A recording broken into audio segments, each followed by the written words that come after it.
Um, this is a very bad time to take a shit. But anyway, show must go on. We're gonna struggle through this. It got me thinking now, should I take it or leave it out? It got me thinking. You need to get a chair that has a toilet in it. Oh wait. I, damn it! I have to look for one before I can do it. That's fine. I'll do it later for our next episode. Man, I look bright. Holy fuck! Hold on. Oh. I like the cowboy There we hat. go. Yeah, thank you. Then On underneath, gimmick. it's a bandana. Why? Very nice. No idea. My burrito blanket, my tortilla blanket is behind me. I'm not gonna wear it because it's too damn hot. But anyway, I guess we can start right now. Welcome everyone to what's this new show called? My good friend TEXAN Mark's Wrestling Podcast, Episode 1. Episode 1. So pretty much this one is just a little spin-off from the usual Geeks Reviews, Geeks Reloaded, Geeks Reborn, Geeks Ramble, whatever. It's a separate, it's going to be, hopefully I can keep up weekly basis. But since it's a more centered topic, I don't have to think about who's gonna be my guest, what's gonna be the topic. This one is just wrestling, and David and I, Mr. Texan Nightmare himself, we're gonna start it off with SmackDown. Pretty much what the format is gonna be a little bit different. It's gonna be us recapping what happened in SmackDown, Raw, possibly NXT. Very minimum chance because I don't watch. Besides 4 wrestling shows in a week seems, well, 5 if you include Rampage, seems a bit too much in my opinion.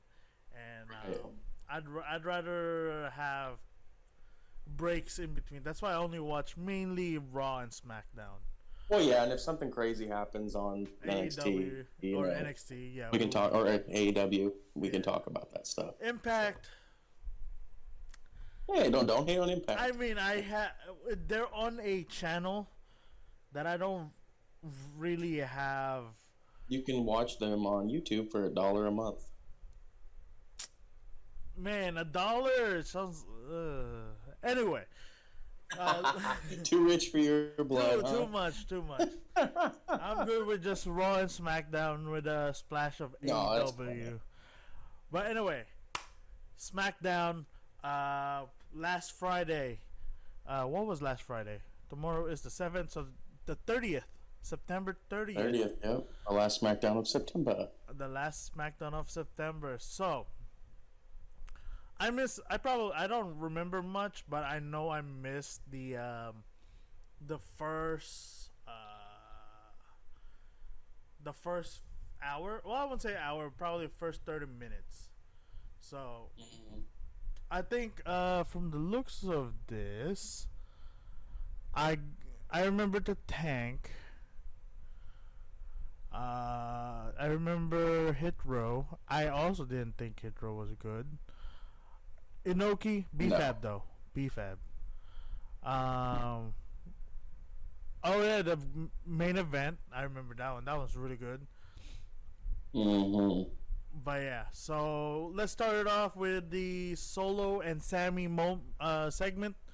That definitely, I missed that one. So could you briefly?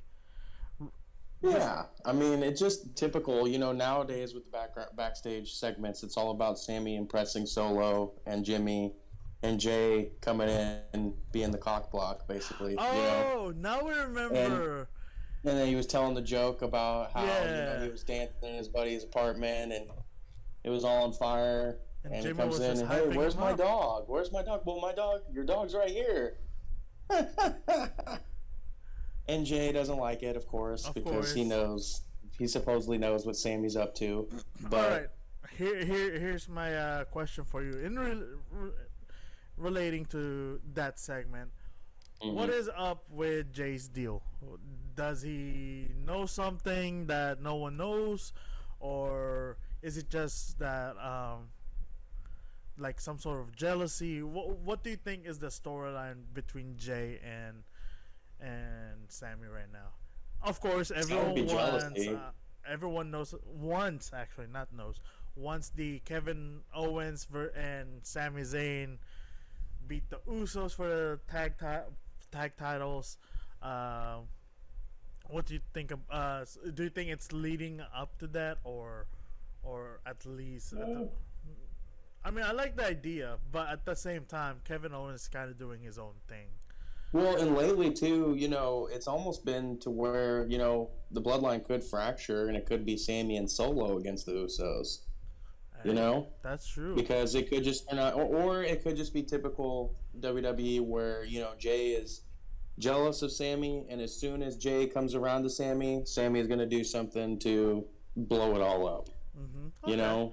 Okay. And I mean, I don't know how long they're going to go on with it, though. I mean, at least Survivor Series, I'm surprised people wanted Mania. Every time someone brings up Mania, I'm just like, man. What do you want? 50 fucking matches on the card? Well, for me, it was like, Mania is such a long time from now, though. Yeah. Like, how do you even? Hey, remember back in man, I can barely remember last Friday. Mm-hmm. Remember. It feels back like in Mania October. from this year was just yesterday too. Mm-hmm. So that'll be an interesting little storyline, whatever storyline they're going for right now.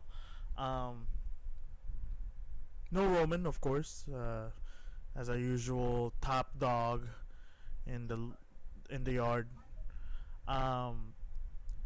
So we had the main event.